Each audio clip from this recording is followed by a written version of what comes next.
Todas a todos. Boa noite. É uma alegria participar desse evento tão maravilhoso, né? Que reúne assim as várias vertentes das religiões. Eu estou aqui. Meu nome é João Davi Júnior. Eu sou membro, participante do Caminho da Graça, um movimento do Evangelho que foi fundado pelo reverendo Caio Fábio de Araújo Filho. E hoje tem uma estação na Zona Norte e outra aqui na casa do nosso mentor Jorge Luiz Melo.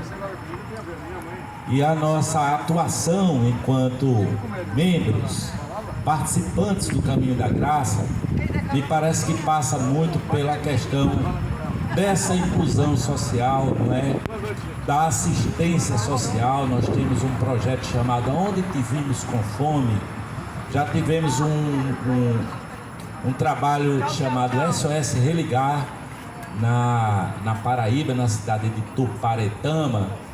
E hoje eu participo ainda de um movimento também lá em Tuparetama, reverendo Gessione, chamado Sertão Melhor, onde a gente procura, como é que se diz, cavar poço, não é? Levar água e tal. Eu particularmente sou artista, sou professor de artes e dou cursos de arte nesses movimentos nossos. Mas só para me apresentar, eu confesso, Gessione, que eu tinha preparado aqui para começar chamando todo mundo para cantar a oração de São Francisco, mas não tem problema, já está contemplado já. Então, eu queria falar um pouquinho, não é? Até fiz aqui um breve roteiro da minha fala, não é? Porque na verdade todos nós somos iguais, embora diferentes, não é? E o Evangelho de Jesus de Nazaré me parece que é um relacionamento, não é? É o ato de você se dar, se doar, é o ato de você servir ao próximo, seja quem seja esse próximo, porque na singularidade de cada ser humano há a graça de Deus, há a possibilidade através da misericórdia de Deus, a possibilidade da transformação de um ser humano em um ser humano melhor, inclusivo, que acolha todo mundo, não é? Um ser do amor, do perdão e da paz que há em Cristo Jesus nosso Senhor. Afinal, a palavra de Deus diz que nós o amamos porque Ele nos amou primeiro, e Ele nos amou a toda a humanidade. Ele não amou apenas a um grupo religioso ou qualquer coisa assim. Ele amou a toda a humanidade, não é verdade? E viver o Evangelho me parece que tem tudo a ver com os princípios que estão sendo ventilados aqui nesse maravilhoso evento, que é tratar todas as pessoas de forma igual, né? Porque nós seres humanos, diz a palavra, nós fomos criados à imagem e à semelhança de Deus. Todos nós fomos criados à imagem e semelhança de Deus. Homens, mulheres, todos nós temos o mesmo valor diante de Deus. Não importa qual seja a sua religião, não importa qual seja a sua profissão de fé, nem tampouco, como disse o nosso amigo agnóstico, Márcio, acertei o nome? Então, Márcio, o acolhimento e o amor de Deus abraça a todos. Se me permite, eu posso contar um pouquinho do meu pai. Vou contar, Márcio, o meu papai, que Jesus já chamou para o céu, seu João Davi de Souza, era um ateu convicto, daquele que eu cresci, ele detonando tudo que era líder religioso e Deus e Jesus, ele detonava com a maior força de Pégasus. Portanto, eu cresci nesse ambiente, né? E no leito de morte do meu pai, no leito da morte dele, quando ele já estava hospitalizado, traqueotomizado, acho que é esse o nome, traqueostomizado, E eu cheguei e no meu coração veio a certeza que o papai não voltaria vivo daquela situação. E eu cheguei pertinho dele, olhei para ele e disse: pai. Ele levantou os olhos, olhou para mim e disse: paiinho, você não volta, você vai morrer.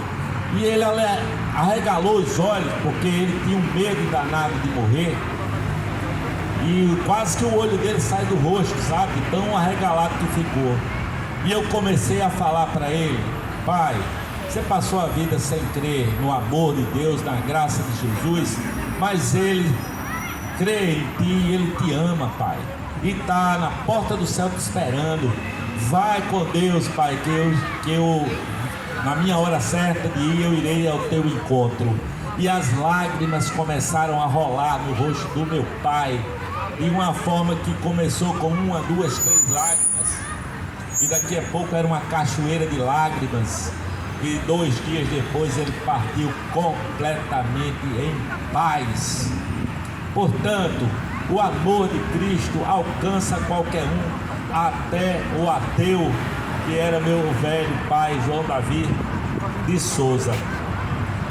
E eu queria rapidamente ler um texto que está aqui no Evangelho de Lucas. Eu anotei aqui, que era para não errar, né? Lucas capítulo 15, os evangelhos 1 e 2, os versículos 1 e 2.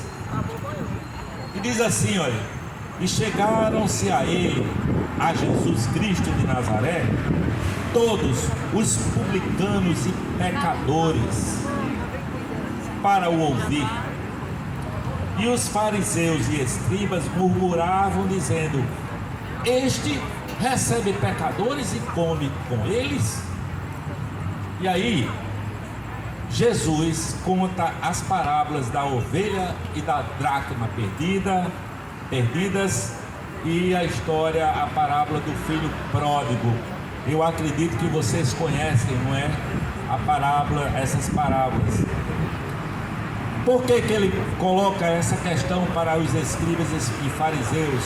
Porque eles estavam rechaçando os pecadores, eles estavam colocando em questão o amor de Cristo, de estar sentado com todo tipo de gente, bêbado, drogado, prostituta, seja quem fosse. Ele estava ali para derramar o seu coração e o seu amor.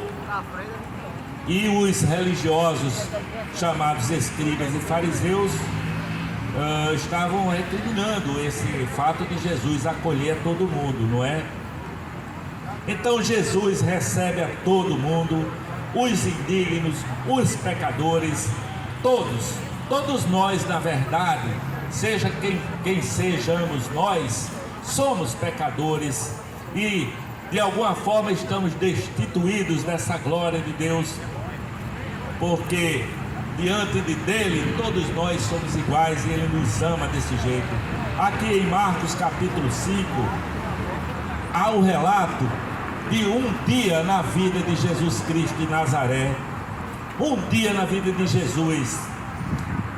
Jesus atravessou de barco para Decápolis, que era lá uma cidadezinha com 10 cidades idólatras, e afrontavam de certa forma o poder dos judeus, porque eles comiam porcos, eles criavam porcos e era uma comida considerada imunda pelos judeus. E Jesus vai para Decápolis e lá ele liberta um homem que tinha lá uma legião de demônios, que se torna o primeiro missionário daquela região, porque ele queria voltar com Jesus. Jesus disse: não, vai, fica aí e fala do que o bem que o Senhor te fez. E nesse mesmo dia, quando Jesus volta, vem um homem rico, poderoso, principal da sinagoga, que era chamado de Jairo, e a sua filha estava à beira da morte. E nesse caminho que ele vai para a casa desse homem, uma mulher com uma menstruação contínua há 12 anos se aproxima de Jesus e pensa: se eu apenas tocar nas suas vestes, ficarei curado. E assim aconteceu. E Jesus faz uma pergunta muito louca, né? Os discípulos que estavam ali, aquela multidão seguindo com ele para a casa de Jairo, ele disse: quem me tocou?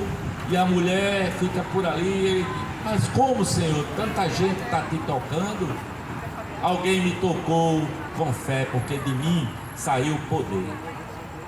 E logo chega lá os servos de Jairo e diz: não importune mais o mestre, que a tua filha já morreu.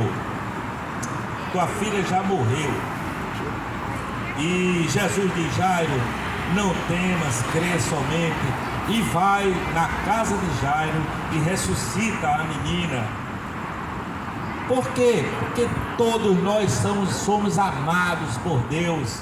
Todos nós somos alvos do amor de Cristo Jesus, independente de qualquer outra coisa. O fato é que Tiago, por exemplo, no capítulo 2, versículos de 1 a 9, ele fala para que ninguém faça diferença entre as pessoas, nem de rico, nem de pobre, nem de religião afro brasileira ou de qualquer outra religião. Mas a palavra de Jesus, de Deus, é: amarás o teu próximo como a ti mesmo. Jesus ressignifica isso dizendo assim: olha, amai-vos uns aos outros, assim como eu mesmo vos amei. E ele amou a ponto de estar no maior sofrimento, no momento daquela cruz do Calvário, olhar para os seus algozes e dizer: Pai, perdoa-lhes, porque eles não sabem o que fazem. E aí, Gálatas. Então, Gálatas diz que não há judeu nem grego, não há servo nem livre, não há macho nem fêmea, porque todos vós sois um em Cristo Jesus, que disse para amarmos até inimigos, bendizer os que maldizem, orar pelos que nos maltratam e nos perseguem. Esse é o Evangelho, esse é o conceito de bons frutos. Deus acredita na nossa renovação, Deus acredita na transformação e na redenção. É preciso cultivar o fruto do Espírito Santo, que é como esse momento cheio de alegria, de bondade, de benignidade, de fé, mansidão, de domínio próprio.